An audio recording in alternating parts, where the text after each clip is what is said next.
Welcome to the Everton Byline. We are back.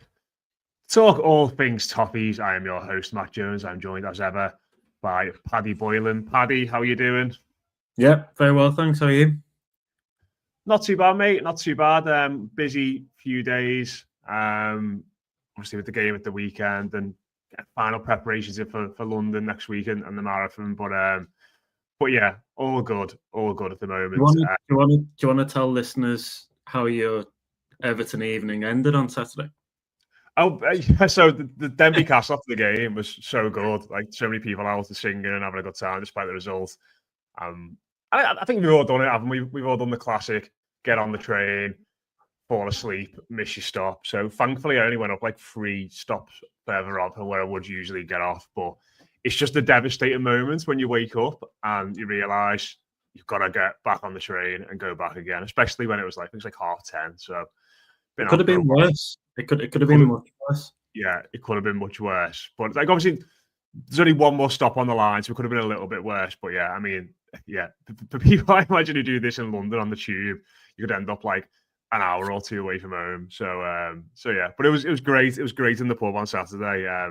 So loads of people came up to talk about the show, and obviously they enjoy it. So really appreciate that as well.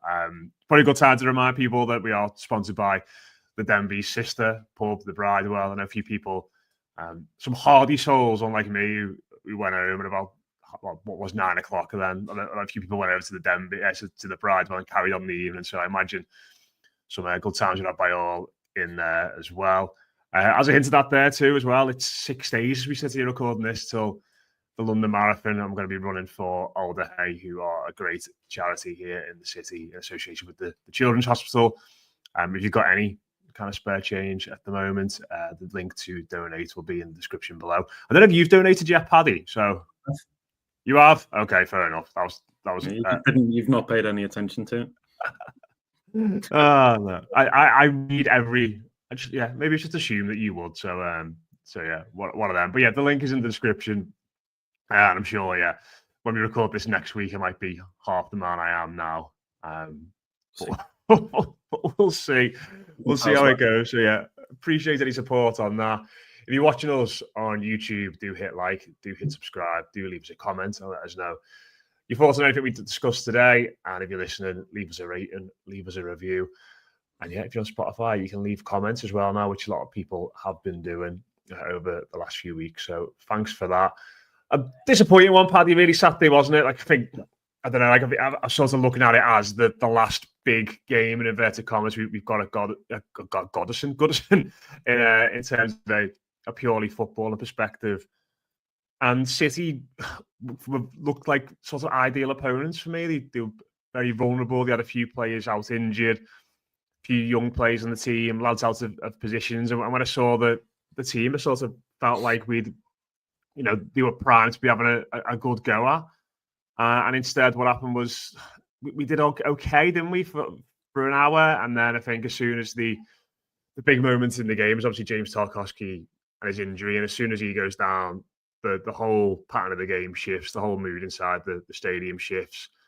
And I wouldn't say a City goal felt inevitable, but certainly they just got a much stronger foothold in the game from that point. And it wasn't like they were putting us under loads of pressure and creating chances, but Everton just felt like Everton were more likely to make a mistake at that point, if you get what I mean. Like there were some nervy moments that obviously Michael Keane getting caught onto the high ball.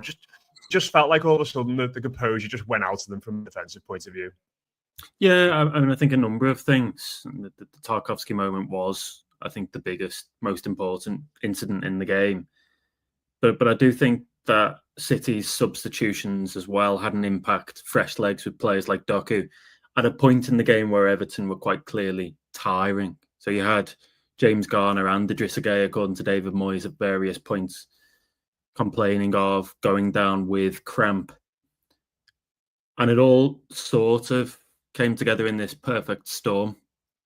All of that stuff to hand the initiative to City. And the frustrating thing, I suppose, from an Everton perspective is that it wasn't really a 2-0 game. I would say that on the balance of play and chances, Everton shaded the opening, let's say 60 minutes or so to parrot David Moyes in his post-match press conference.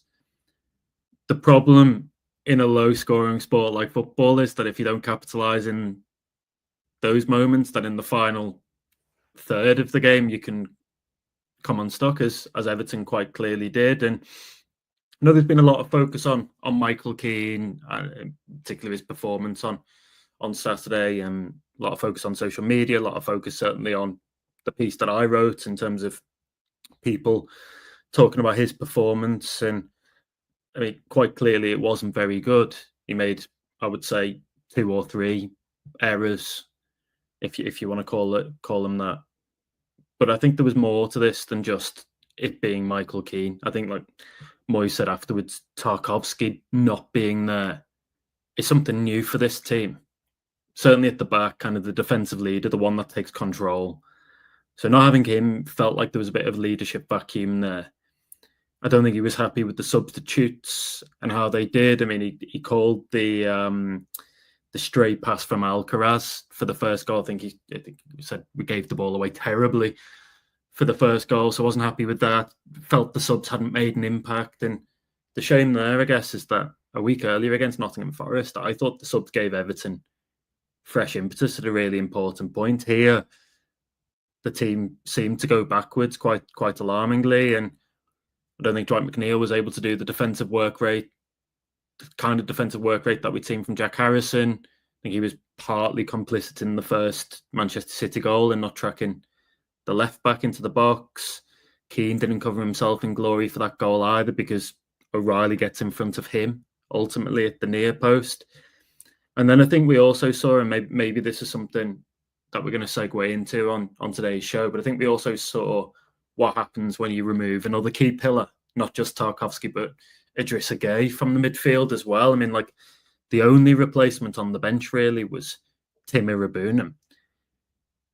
And I don't think we can expect Irabunam, for all his kind of relative strengths in some area and for all his talent, to be Idrissa Gueye and to do what Idrissa Gueye does in these games. So, like, that felt like 2 massive downgrades. And maybe the conclusion is like, well, guess what? Manchester City have spent a load of money and have a much better bench than Everton. But in terms of the summer, I think Moyes is probably learning quite a lot of lessons about this squad right now in terms of who he can and can't rely on. Yeah, I can totally agree with that. I think this is one of the issues of relying on players who are very durable, but sort of towards the end of the career, because, you know, as you said there, like probably since Branthwaite's come back to the club from his loan at PSV, every single game he would have played as a centre back would have been next to Tarkowski, wouldn't it, in the Premier League? Because Tarkowski has played every game. There will have obviously been times where maybe we've changed his system a little bit, but like, he would have been the voice for Jarrad Branthwaite in this phase of his career where he has been, you know, developing into one of the best young defenders in the country. And obviously Jake O'Brien playing on the right back every game he's played since he come into the team. He would have had Tarkowski on the inside of him, sort of guiding him, like that positional reference. And to sort of have that pillar taken away, I imagine must be quite unsettling, especially for 2 players who are still relatively young in their careers. And like, I think they're both good personalities and they seem like good lads, but I don't think any of them necessarily come across as like a big leader or a talker on the pitch or people who are going to, you know, necessarily step up into that role, especially mid-game. Like, maybe you throw the armband on Jarrad Branthwaite before the match, like he maybe becomes emboldened and becomes more of a captain and does more captainy things, but to do it mid-game, I think it's difficult. But the thing about the sort of throwing this forward is that, like I said, I think when you rely on players who are like of that age, who are reliable, often you just don't know what it's like without them until they're not there. And then often, I'd say this is going to happen necessarily with Tarkowski and certainly not Idrissa Gueye, because I think he just came off a cramp, didn't he, Garner? So it's nothing too serious. He should be at the weekend, hopefully. But it's been a few times this season where he's gone down as well, and you've had your heart in your mouth in matches. But like, it tends to happen, doesn't it, with these players, that once they get one, like, it's hard to sort of get back to that level. And I know Tarkowski was injured at the start of the season, although, you know, managed to find a way to play through it. But it's just how do you build for that when you've got this, these two like proper pillars of the team who've been rocks, who've been so consistent, who've been so dependable. It must be hard trying to strike that balance between thinking, right, we're going to have to replace these one day, to having to actually look at them in the team and playing so well. I think, well, James Tarkowski's playing every week and doing fine. Idrissa Gueye's playing every week and doing absolutely fine. So I think maybe with the summer in mind, I was thinking about this from a long-term point of view. Like, I'm not saying this has happened at a good time by any means, but it must be like a sort of, a cold bucket of water to the face of David Moyes, in the sense that, look, just look at how much worse Everton looked without those two key defensive pillars in the team there. And I wonder if seeing it up close and personal and unravel like it did will maybe play a big part in how we go about things this summer. Yeah, and I think the other thing here is that, I mean, it's never great timing for somebody like Tarkowski, particularly not with the run he was on. I think it was 111 consecutive Premier League starts, and I think he was only 2 off Wayne Bridges' outfield record in the competition as well. So this injury will come as a blow to him. I don't think the initial indications on the injury were very positive, to be honest. So certainly with something like a hamstring, it would be quite easy. If it's any kind of grade 2 or grade 3, it'd be quite easy for him to miss the end of the season here. Where this might be beneficial to Everton in the long run, and I'm not talking about the games to come, but in the long run, is that hopefully now we get a chance to see what that defence is like without Tarkowski for a spell. We get to see, I mean, if it was up to me, you train with Jake O'Brien and Jared Branthwaite in central defence during the week. You've got the new right back outside them, whoever that is, because of course, if you shift O'Brien in field, then you need a replacement at right back, and maybe you use it as an opportunity to give. And again, this is my preference rather than what I think David Moyes will go for, but maybe you use it as an opportunity to give Nathan Patterson the final 4 or so games, 5 games, just to see what he can do. Because I do kind of feel as though Moyes is, I said Moyes is learning lessons about the squad, and I think we're seeing that Brogier's not as much of a fit for the side as, let's say, Beto, and we know that there's not much cover beyond Idrissa Gueye, so we've learned some lessons there. But we've not seen Jake O'Brien in this system, and I think at right back, with Coleman and Young out of position, the big question mark for the summer is how important Nathan Patterson's going to be. Do they need to go out and sign a new first choice right back, or are they looking either through a contract renewal or through a budget deal to find somebody to kind of dovetail or be cover for Patterson? We've not got the answers to any of this stuff right now. So, like, no, it's not good that James Tarkowski's injured, and I do wonder if performances and results will suffer from this point. It's a blow to him personally. Let's say, for argument's sake, if he's not able to play in Goodison's final games, I think somebody like him who's forged such a connection with the fans and the club will be genuinely gutted about that. But it does give Moyes an opportunity now, hopefully, to see O'Brien in the centre, to maybe see Nathan Patterson, or to move Seamus Coleman back into the side, and maybe then some positives come out of it in the long run. Yeah, it's that situation, as I think we spoke about a couple of weeks ago after the Arsenal game, in the sense that Moyes clearly wants to think more about the future, and we saw that day, I think, with Patterson and Iraburum both playing. But in the same breath, he knows that one of the good ways to keep Everton, going well in the short term and keep people happy in the short term is by getting results. And like the one at the weekend, obviously bringing Keane on felt very much in the second category, didn't it? In the terms of he wanted to potentially preserve the result. But I imagine you would be a little bit miffed if you were Patterson after getting your chance against Arsenal in a position that was unfamiliar, doing pretty well, and then a situation arises there and you don't get on the pitch.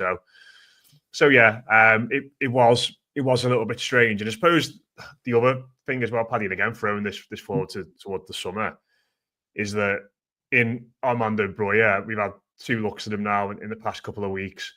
And I don't know if this came across where you were in the press box of the weekend, but there was a lot of frustration by me about his performance. And necessarily what he did with the ball, or that he didn't do loads, but I think because we've been on a diet of better over the last few weeks, sort of just running around, bustling, chasing after everything, willing to clatter into defenders and put himself about even when he's second favourite in a lot of situations. I feel like just seeing that has really exposed the side of Broyer's game, which is just not like that at all. Like he looks to me like someone who has been sort of brought up in that Chelsea academy and has been used to getting good passes and good service, and makes runs in behind, expecting those little cute balls. Like he's a big lad and he can shift, and we have seen little moments from him. But yeah, and it was tough. It was tough for him on Saturday, obviously against City, and we didn't have much of the ball. And Guardiola and Diaz both had decent games, but outside from this, his first game when he came on the bench against Wolves, and maybe one run against Nottingham Forest, I'm struggling for things to cling on to as to why we should be looking to bring this lad back again next year. That's we've talked about defence there and right centre back, we've talked about right back, and we've talked about centre midfield as positions that we need to address. I think all four strikers we've got on the books at the moment could feasibly leave in the summer. So that's another one to look at. So, I mean, he didn't take his chance really at all, did he? And obviously, at the weekend we've got Chelsea away, so he's not going to be playing there. So it feels like I'd be surprised if he was, the other side of the Chelsea game we got after that. It's Ipswich, isn't it? I'd be surprised if he was in the starting lineup then, based on what we've seen from him over the past couple of weeks. Yeah, I mean, if we were purely looking at selection at this point in the season as meritocracy, Beto would never have lost his shirt in the first place. And I'm not saying he's perfect, because we all know he isn't. But I do think Everton are a better side right now with Beto leading the line compared to Armando Broja. And some of that's stylistic, some of that's the way Beto plays, and the fact he's been bought by the recruitment team for a more direct style. I think you're probably likely, as you've mentioned there, to see more from Broja in the channels. That's where a lot of his best work for Everton certainly has come so far. But I mean, I don't think there's a cat and hell's chance that at 30 million, Everton are activating that purchase option. Moyes has clearly been having a look with a view to, because I know, for example, I was told during the week that he tried to sign him at West Ham. And maybe he's having a look thinking, with so much upheaval in the striker ranks this season, can we do a different kind of deal? Can we get him back on loan? Is there potential for a budget deal if he does do well and he does fit in, does impress? But kind of where I expected him to excel on Saturday, it never really materialised. I mean, there were a couple of balls in behind, and I'm thinking, right, this is the kind of service that I would expect Broja to thrive on. Latch onto it and see what he can do. And both cases, he was beaten to the ball by Guardiola and kind of just brushed aside. And it just thought, like, you're not really doing anything here, mate. You're not leading the line. I thought he was better against Forest, by the way, but you're not leading the line. You're not causing that much of a threat in behind. I don't think we've yet seen him have a decent chance or a decent shot on goal. I don't think he's had a shot on target yet. I'm pretty sure about that. Well, I mean, he injured himself against Palace, kicking the turf, didn't he? And with that shot, and I actually thought he started that game okay. I think everyone thought at that moment in time that that was quite badly injured, the way he limped off. But he actually played the week after against Peterborough and picked up another injury, hurdling a challenge late in the game. So, like, the injury record's not helped him. And I think everyone's got this idea. I mean, I've heard it so many times from people I've spoken to about Broja, that there's a player in there somewhere that when he's fit and firing and when he trusts his body, there's that blend of pace. He's 6'3". You saw him cause England problems when he came on. Can be kind of a real direct threat. And he obviously did score goals at Southampton and Vitesse Arnhem on loan. But it's not materialised yet at Everton. I don't think he's done enough to shift Beto, really. So one byproduct of the loan agreement with Chelsea, of course, is now that Beto or Chimiti will have to take his place in the starting lineup on Saturday. I think that helps Everton. Again, that works in Everton's favour, because if you're looking at the strikers right now on the books, You got Breuer, who is a big question mark and probably a no at the moment, based on what he's doing. Calvert-Lewin, as I've said, they'll have a chat with him and see what he wants to do. That's still up in the air, but he's out of contract. Beto, I think, has done well, but he might not be your leading man for the next 2-3 seasons in the Premier League. And Moyes hasn't used Chimiti yet, even though he says he is going to at some point and wants to see him in the right environment, as he put it. So there's loads of upheaval there, and I just think Saturday, Beto from the start, probably with Chimiti coming off the bench, might suit Everton. So I do think Chimiti is the one that's been hard done to here. Like, whenever we've seen him, certainly cameos under Moyes, he's actually looked quite good, hasn't he? Yeah, well, with 10 minutes against West Ham, he sort of changed the game that day, didn't he? When him and Breuer came on together. But it's interesting to say about his like Breuer, this is feeling like his body's maybe let him down a little bit. And that one instance you mentioned with Gvardiol, like, just to describe it to people who maybe didn't see like the full game, like the ball was kind of played in behind, and they both look like this was a 50-50 for it, don't they? You don't know who's quite going to get it. And Gvardiol does just ease him off.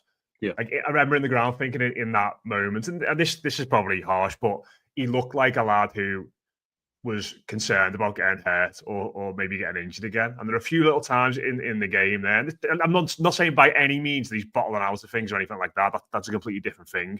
But I remember Dom, when he was having all of his injuries, and he'd come back here and there for a game, and you'd watch him and think, a few years ago, he would have stuck his head in there, or he would have, really chased after that, or he would have, gone for that ball, which he's not favoured to win.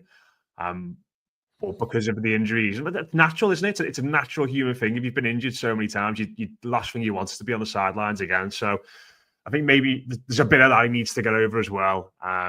But it's going to be hard for him now, isn't it? Because obviously he's got another 2 weeks without playing, and then he's got to fight for his place in the team again. But yeah, every position on the pitch basically we got through. So we need essentially a new player for, which is.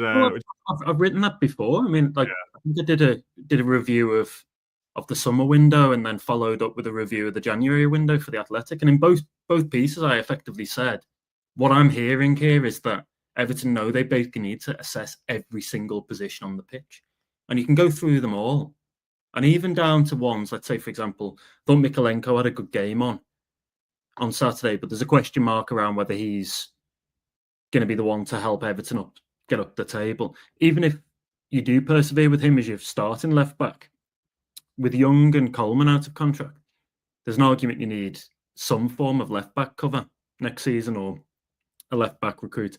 We've spoken about right back, spoken about central midfield. Decore is out of contract in that number 10 position. We've spoken about the strikers and the potential upheaval there with some of the deals expiring. You go to centre back. I mean, one of the things that I forgot to mention in the Tarkowski section, Matt, was that he's got 1 year left on his deal as well. And actually looking at it now and thinking the club need to make a decision on him very soon as well. And maybe the injury might come into the decision making there. So, like, we know they're short on right wingers. They've only got they've got McNeil and Njai on the left, but that gives them a different problem. So, yeah, go all the way through the team, including goalkeeper. And I think that there are issues to resolve this summer, and that's what makes this summer a really, really big deal. They're kind of in uncharted territories. There aren't many Premier League clubs that end up in this kind of scenario, certainly not ones that are established like Everton. It might happen to Ipswich or Forest when they come up, but not with Everton, a club as established as Everton. So much flux.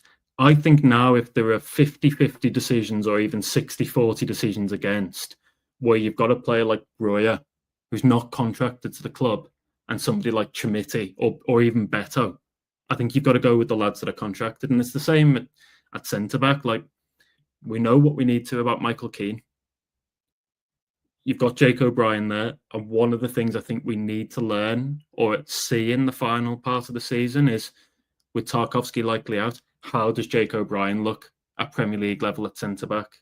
Give him a run of games and see. So, I mean, there's a lot here still for the end of the season. That's before we even get into Premier League prize money or whatever else. But maybe the Tarkowski injury forces Moyes' hand a bit and means he might start to get some of the outcomes that he wants, some of the conclusions he wants from this season.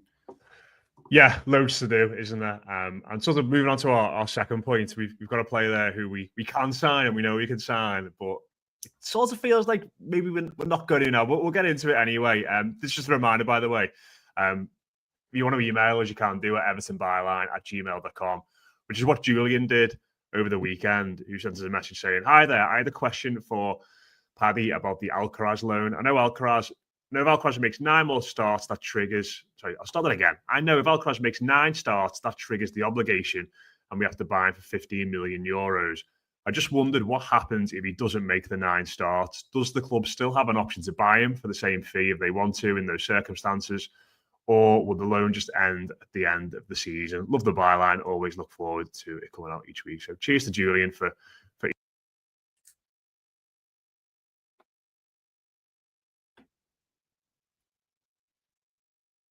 Can he? Can he? There we go. I'm back. Yeah. There we go. Sorry. Yeah. We don't want this, Paddy, because I think about 2 weeks ago, I felt absolutely certain that we'd be signing Carlos Alcaraz. It was nailed on. He was doing well. And I don't really know why, but just over the past couple of weeks and that comment you referenced that Moyes said after the game, it sort of feels like I'm kind of not sure now. I mean, I don't know if I'm reading too much into this or I'm just kind of oscillating a bit too much, but I don't know. But I just sort of thought we would have seen maybe a bit more from him. Like maybe his performances haven't been quite as good over the past couple of weeks. But I'm just answering Julian's question there about the loan. Do you have any kind of insight into that? And if Everton have just got this trigger amount of 15 million euros, they can activate regardless of how many games he starts? Yeah, I mean, so that is my understanding that there is the mandatory purchase clause, which should he make 9 Premier League starts, I think that's increasingly unlikely, by the way, near enough impossible, and we'll know more on Saturday. But should he make those 9 starts, he is an Everton player. They activate the obligation for 50 million euros, and he joins over the summer as expected. I am told that the option would still be there. Should he not make 9 Premier League starts, so they could activate it anyway. And I suppose the third scenario here is that they like the player enough to want to put a bid in, but they don't activate either the mandatory purchase obligation or the purchase option, and they want to negotiate with Flamenco and, for argument's sake, come back and say, well, we don't think he's worth 15 million euros, we'll offer you 12 million euros or something like that. Option 4, of course, is that they just don't do anything and they let him go back over the summer. I found Alcaraz's loan quite curious because it's quite clear that Moyes has had it in the back of his mind. Certainly the purchase obligation. And he's spoken about that before as influencing selection. But for me, he did really well in that away game against Crystal Palace, showed loads of promise in the number 10 role. And then we didn't really see it again to any great extent. It kind of felt like with the calendar getting trickier, Moyes then went back to the tried and tested in Decore. I mean, Decore was obviously out for that game and then more or less came straight back in, and that was probably a bit harsh on Alcaraz. But I think it's fair to say Alcaraz has not forced his way in. And actually, as you point out, some of the more recent comments from Moyes haven't been too positive from him. So, I mean, I'm starting to come to the conclusion that Moyes maybe doesn't fancy him as much as we initially thought he might, or as some supporters did early on in his loan. And what I would say is I don't think the cameo on Saturday was very good at all. But the mitigation there is he had minimal time to make an impression, playing out of position again slightly on the left wing against Manchester City, who is still a very good team. So those circumstances are challenging. I think it must be difficult in these really short, sharp bursts to always influence the game, and probably you end up trying to do too much.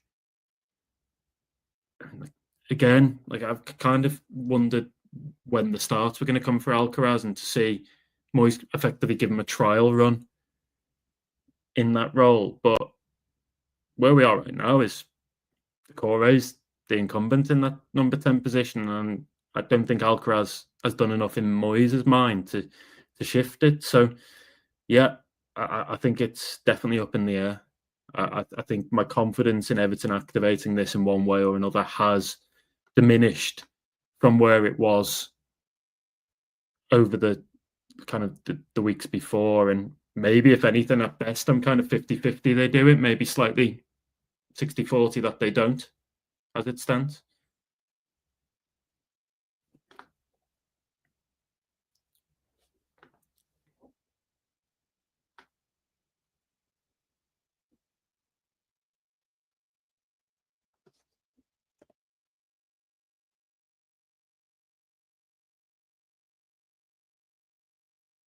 You're on mute.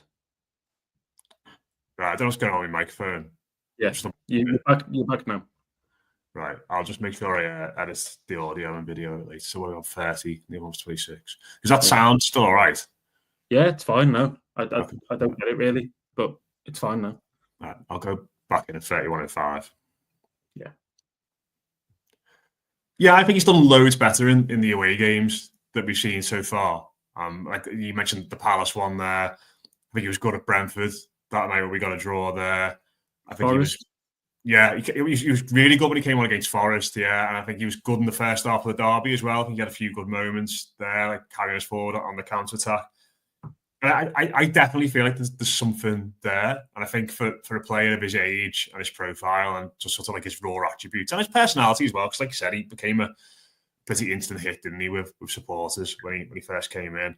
I think that amount of money would make sense for me. But like I was really struck by what Moyes said after the game. And I had to sort of, when I saw he'd made reference to us losing the ball in the build up to that goal, I had to sort of go back and see who it was. It wasn't like a dead cheap giveaway. Like, he wasn't like he lost it in a stupid position, was it either? Or am I getting this wrong? Like, he tried to play a pass through, didn't he? And City intercepted it, and then they came forward from there. So it wasn't like a really terrible bit of play necessarily that led to him giving it away. So I just thought it was interesting that he sort of singled him out. And I always remember him doing that. I think it was with Ross Barkley when he gave a penalty away after the game when Ross was really, really young. Obviously a lot younger than Alcaraz. But then Barkley wasn't seen again for weeks after that. Yeah. So I'm sure it won't be quite the same. But I mean, what do you think of him as a player? Would you be happy for Everton to go out and spend that on him? Yeah, I mean, I know he's versatile, and that's something that appealed to Everton. But I do think he is better in the centre. And when we did the interview with him at the Titanic before the first test event, he himself said, when I asked him, that he prefers the number 10 role. So we've probably not had enough evidence of him there to draw a definitive conclusion. I think he has been a bit unlucky, and in that most of the time he's actually been on the left wing. I mean, that's going to be very, very tough for him now to even start on the left wing, because you've got Njai and Dwight McNeil around with Harrison and various others, of course. So I quite like him. I think certainly for 15 million euros, which is what, 12-ish, like 12.5 million pounds. There's a young player there with some really positive attributes. I think he can be quite scruffy and careless on the ball at times, and I think he is prone to dribbling in bad areas or giving the ball away in bad areas, as we saw on Saturday. But I also think that he's given Everton in some of those away games that you mentioned a different dimension on the break, carrying the ball. I think he's got much more upside than Decore in an attacking sense there. Certainly look at the way he finished for the winner at Palace, the pass to Beto for the first goal against Palace. And even in some of those other games, there have been moments where we've seen real flashes from him. So, I mean, I personally, if it was up to me, I would probably be looking at this and thinking, for how much Everton have to do and the fee that's there, I'd probably be keen to activate the purchase option for Alcaraz. There must just be something that's holding Moyes back, and quite clearly he's not forced his way into the starting lineup. I mean, time is running out now, isn't it? You've got 5 games left. I think the fixture list has counted against him as well, because I do think Moyes is trying to still finish as high up the table as possible while juggling other commitments.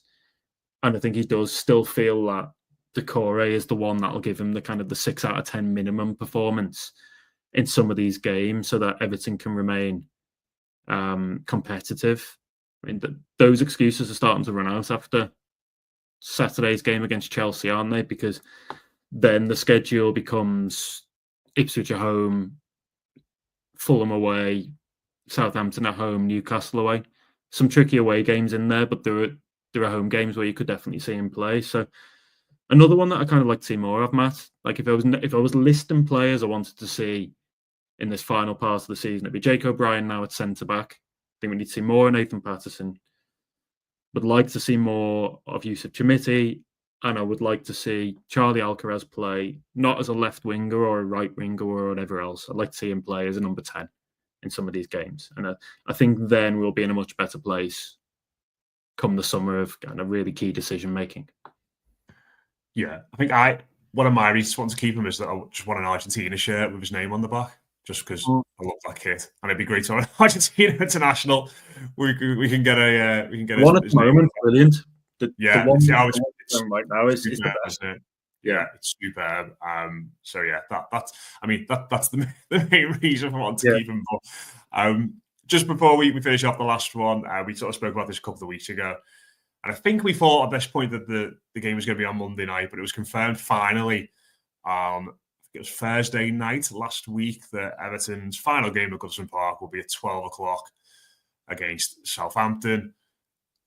Obviously, divides opinion, doesn't it, Paddy? This one, I think, as maybe a bit more favourable for a lot of people than the Monday night game. But I'm very much in the camp of I'm quite happy with it, and the early kickoff on Sunday is not necessarily conducive to an amazing atmosphere usually, but I mean, everyone's going to be up for that, I would imagine. You know, speaking to people at the Denby on Sunday, they're going to be open early, so the boozers will be rammed, I imagine. On the Bridewell as well, I guess.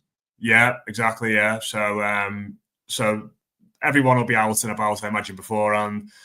And I think it just gives people a chance to make it their own day. Then, whether they want to stay around Goodison Park all afternoon, whether they want to sit outside with some cans, or they want to just go home, they want to get the train back into town and talk about it all with the mates. And I suppose Everton have got no time pressures either, really, in terms of what they would have on a Monday night in regards to what they want to do. Like, I'm not suggesting by any means they're going to do a Goodison Fest that's going to last the whole day when the match finishes at 2 o'clock. We'll leave that to our neighbours, who are obviously doing that in a few weeks. But yeah, it's I'm happy with it. I think if the sun shines, I mean, it'll be a good day anyway. It's obviously going to be a historic day for the football club. But I think if the sun shines, it could be a very special and very memorable occasion for everyone. Yeah, I mean, I'm on board with it. I started to come to the conclusion that there was no ideal scenario here. Nothing that would 100% suit, particularly not with the FA Cup final being that weekend. I mean, like, certainly when I was growing up, FA Cup final would usually be after the final game of the Premier League season. I still think that's the best solution, really. Gives you a bit more scope in this kind of match day 37 to do what you need to do or you want to do with your TV picks and scheduling. So that's not helped. I do think there's been a lot of back and forth between kind of the relevant stakeholders. So that'll be Everton, fan groups, the Premier League, Merseyside Police, who I think were pushing for an earlier kickoff as well. The broadcasters, who, as I think we said in the last show, will have and have had a very decisive say here. And quite often it's the Premier League asking the broadcasters, well, which games do you want? And then we'll take it from there. And I think one of the benefits from a broadcast perspective of this TNT pick in the UK is that that's their only game on the day. So they'll be able to devote a whole load of coverage to Everton and Everton alone. I think the club wanted some form of recognition for Goodison's final day and will be happy with the TNT partnership here. And it gives people like yourself the opportunity to devote the whole day in one way, shape or form to the Goodison farewell, not to rush it as you would have had to do on a Monday where you finish work late and then you have to try and get to the ground, and then everyone's kind of a bit conscious that there's work the next day as well. Obviously, there will be work the following day for most people, but at the very least, it's at 12 o'clock. So you've got more time to enjoy the build-up, more time to enjoy the aftermath. You don't have to rush home quite as early. And I think from the options available, this is probably the best of what I'd describe as a pretty bad bunch. So I'm happy. I'm not the most important person here by any stretch, but I'm happy with it as well.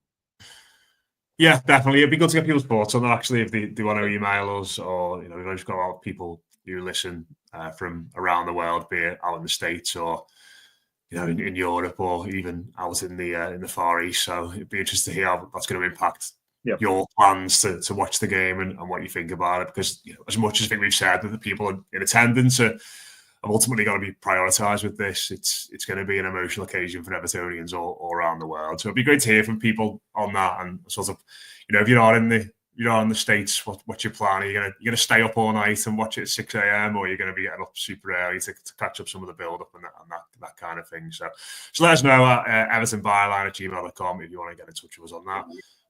Leave us a comment if you're watching us on YouTube. Do hit like, do hit subscribe as well. You'll get notifications whenever we post a show. So it'd be good to make this a long-term thing if you're just tuning in for the first time. And if you're listening, do leave us a rating. Do leave us a review. We'll finish off, Paddy, with your favourite section of the show. I'm going to be honest. Slim not a classic. It's not a classic. We have got an Anfield goal scorer in here. Yes. Matthew Pennington. In a weird game. So I'll quickly go through the list. We've got Ryan Astley, and then Matthew Pennington had 2 spells with the number 38, 18-19 and 15-16 and 16-17. James Wallace also had 2 spells with it, 11-12, 09-10. And then Victor Anichebe had it for a season, 2005-06. And then Carl Regan had it for a year in 99-2000. But Matthew Pennington, I remember him playing and scoring at Anfield. I was at that game in the away end and going berserk when he scored and gave it a big one to the Kop, thinking, here we go. I think we played a really young team that day. I think Tom Davis started, Calvert-Lewin started, Pennington started. And it was sort of like, all these young lads going to Anfield and the Koeman, to new Everton. And when he scored, it kind of felt like this, maybe this is the turning point. And then about a minute later, he got skinned by Coutinho, who went into the top corner and made 2-1. Yeah, so that was probably the quickest of all the false storms we've had at Anfield down the years. But I think Ashley was very highly rated, wasn't he, at one point? James Wallace was played a few games for us in Europe as well. Yeah. So Ryan Astley, starting with him, he's at Dundee United now. Sorry, Dundee, not Dundee United. That's a criminal mistake to make with those two teams. It is. I'll have Keith Tomlin on me, won't I? He plays for Dundee. He came through. He was playing what was then under 23s football at 15 for Everton. And at the time, a lot of the talk was, I know Arsenal and Tottenham and a few others were kind of sniffing around because he progressed so well and was seen as this kind of top young talent. And he was definitely seen as a kind of a fillip for Everton a coup for Everton when they managed to convince him to stay and sign kind of full-time scholarship terms. And he just never really pushed on. I think he got caught a little bit because he's not the tallest. He got caught a little bit between right back and centre back. He was also used, I think, at times in kind of a defensive midfield role in the 21s, and probably a product of that David Unsworth system where Everton held on to these lads for too long without sending them out and allowing them to cut their teeth in lower leagues. He's going on to be a very decent centre back for Dundee, and I certainly played a role, but I mean that's probably about his level. James Wallace is currently the head of recruitment for Preston North End in the Championship. I thought he still might be playing for some reason. No, he's still only relatively young. He was part of that Jose Baxter cohort, and I think he was mates with. He's only 33. Also mates with James Vaughan as well. As he was coming through at Everton, he's still only young, and I mean, very very early on, he was at Preston as a chief scout, and then he moved to kind of head of recruitment there. So Fleetwood Town before then, very young in his position and doing kind of incredibly well. So I mean, quite often I still see him in the Goodison director's box when I go to Goodison for a big 21s or 18s game. He'll be there kind of running the rule over some of these Everton players. He's gone on to have a very good career at post football. So yeah, kind of central midfielder, Matt. I think he played for Tranmere on loan at one point, tough tackling central midfielder, decent on the ball, and had a good career in the lower leagues before going on to kind of do the recruitment scouting stuff afterwards. Yeah, I always remember like when him and Baxter were coming through, it was like he was always like Baxter was always meant to be the silky technical one, and he was meant to be like the sort of the engine in there, and then like the midfielder. Like, and I think there's a few games he played we could see he had something about him, but I didn't know he'd already retired at such a young age and was doing that. So had injuries, bad injuries. I mean, not as bad. Yeah, as he had a few, didn't he? Yeah. But yeah, unfortunately, that curtailed his career, and he then had to focus on other things. And I think, in fairness to him, he's obviously knuckled down and done his qualifications, and then kind of forged a very successful career afterwards. So, I mean, some feat to be Premier League Championship, head of recruitment at that age, doing very well. Yeah, absolutely. So yeah, have you got any thoughts on any of those players? Do get in touch at the places I mentioned earlier. Just having a little look at number 39 next week. I think it's going to get tough for this segment from here, but I think a few people did actually email us last week with ideas for this part of the show as we get higher and higher up the list. So keep them coming in if you've got any as well at Everton Byline at gmail.com. That's it from us this week. Like I said as well, I'm doing the London Marathon next weekend. If you've got any spare change you'd like to donate to help a great cause in Alder Hey, the link is in the description below. I'll tell you all about it on Monday if I make it through. But cheers to Paddy, up the toppies. I'll speak to you again soon.